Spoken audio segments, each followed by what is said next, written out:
Welcome back to the Anime Den. Today we continue the story of Oshinaka. One decade later, the twins have become teenagers. Ruby is joining her second audition to become an idol. She goes through written application and interview, hoping to come out on top. For years, she hid the fact that she is the daughter of I and her being reincarnated from her last life.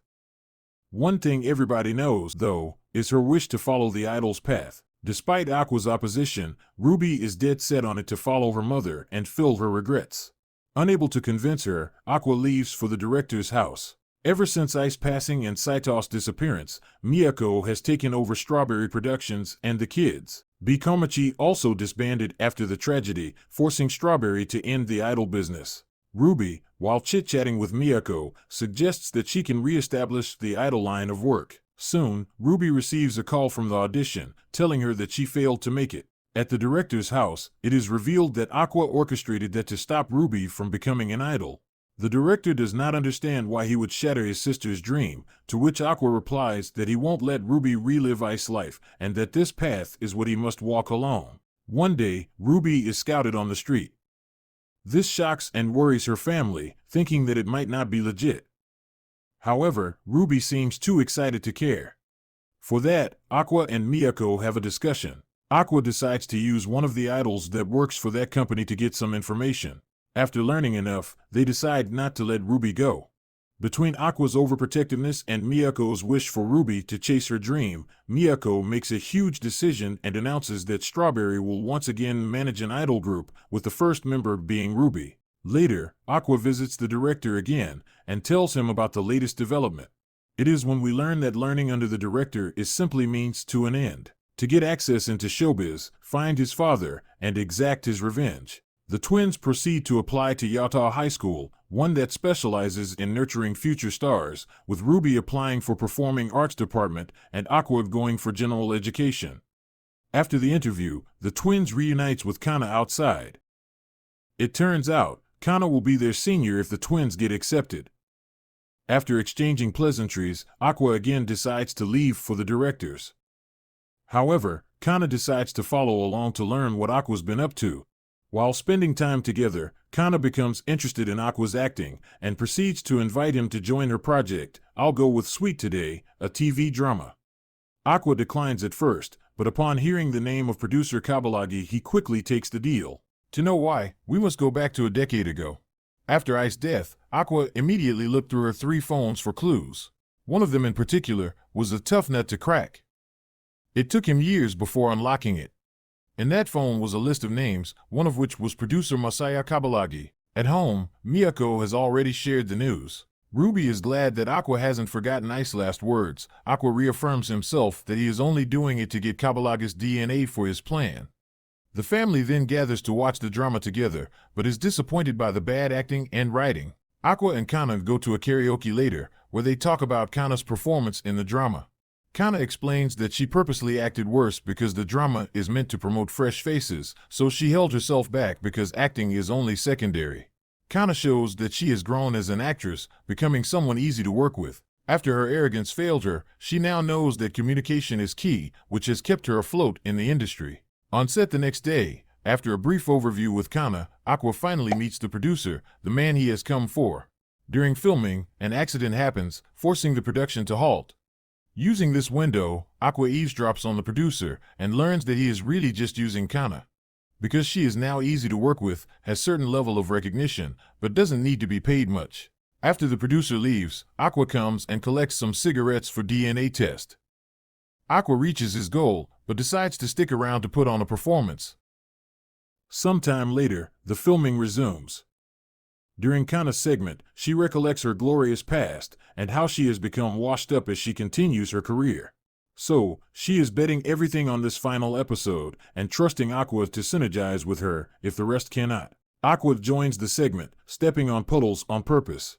He proceeds to go off script even more by improvising his positioning and lines. He irritates the protagonist with words that bring out his anger and takes a punch in his face. Despite that, Aqua successfully synergizes with Kana and delivers a perfect scene. Because of the duo's performance, the last episode is well received by both the audience and the manga artist who wrote the story. At the rap party, the artist comes to give thanks to Kana, while Kabalagi, whom Aqua has confirmed is not his father, also approaches Aqua. The producer notices the resemblance between Aqua and I and goes on to explain the connection he had with the late idol. He mentions I was meeting with a guy unknown to ICE agency, which instantly attracts Aqua's attention. The producer agrees to tell more, but only if Aqua agrees to join a reality dating show. The next day is the first day the twins go to Yata. At school, Kana greets them and tells them that everyone here is famous to some extent. Ruby goes to class, where she meets her first friend Minami, a model. She also finds that Frill, who is a big name already, is also in her class. Seeing that Ruby likes Frill so much, Aqua walks up and introduces Ruby to her.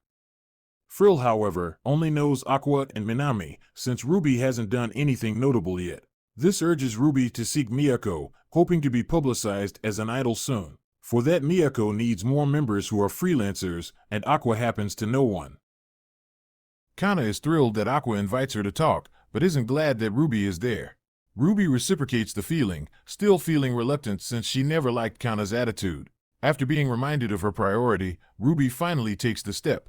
Despite sensing something unusual and extraordinary in Ruby, Kana decides to decline the offer as it would be too much of a risk for her prospects. However, Aqua starts to plead for a reconsideration, saying that she is cute and that he trusts her to take care of Ruby. Unable to resist his charm, she compromises. While trying to convince herself that joining Strawberry means more time with Aqua, Ruby shows Kana what he will be working on, a reality dating show. In the show, there are 3 boys and 3 girls, all rising stars. We'll focus on the girls as they'll be quite important in the coming episodes. Yuki, a fashion model. Akane, an actress, and Mame Cho, a YouTuber. After looking at the intro video, Kana and Ruby are surprised that Aqua's gloomy aura is nowhere to be found, but Miyako reassures them it is just acting. Still, Kana can't shake the feeling of jealousy, as there would be things like kissing in the show. On set, Aqua is trying to familiarize himself with the co-stars and the settings.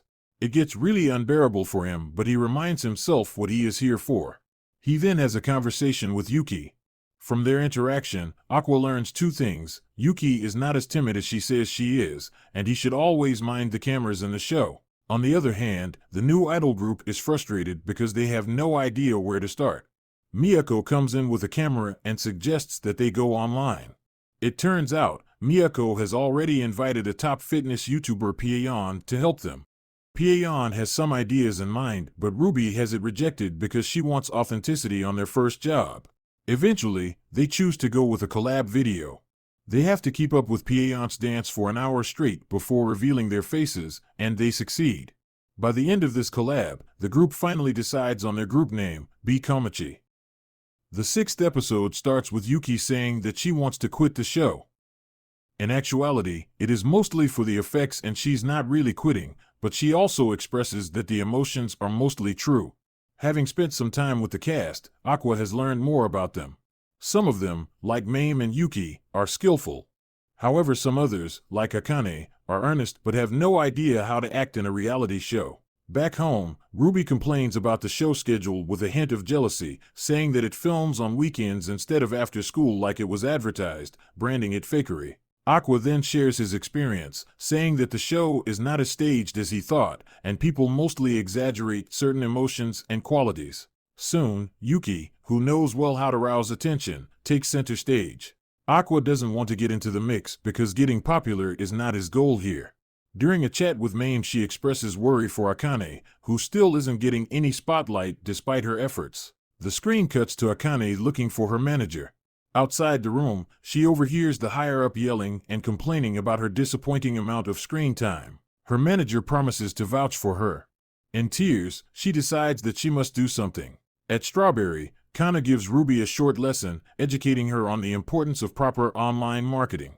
Meanwhile, Akane in her room starts ego surfing. She finds that people don't really care about her presence in the show, which furthers her resolve to leave her mark on the show. The next time filming, Akane seeks guidance from the director, takes action, and steals the boys from Yuki.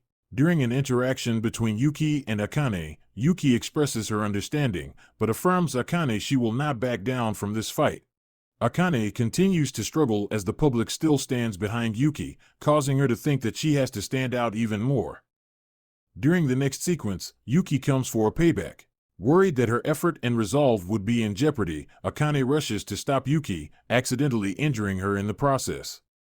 The cameras stop rolling, and Akane is left there ridden with guilt. However, Yuki is not mad as she comes to hug Akane, comforting her instead.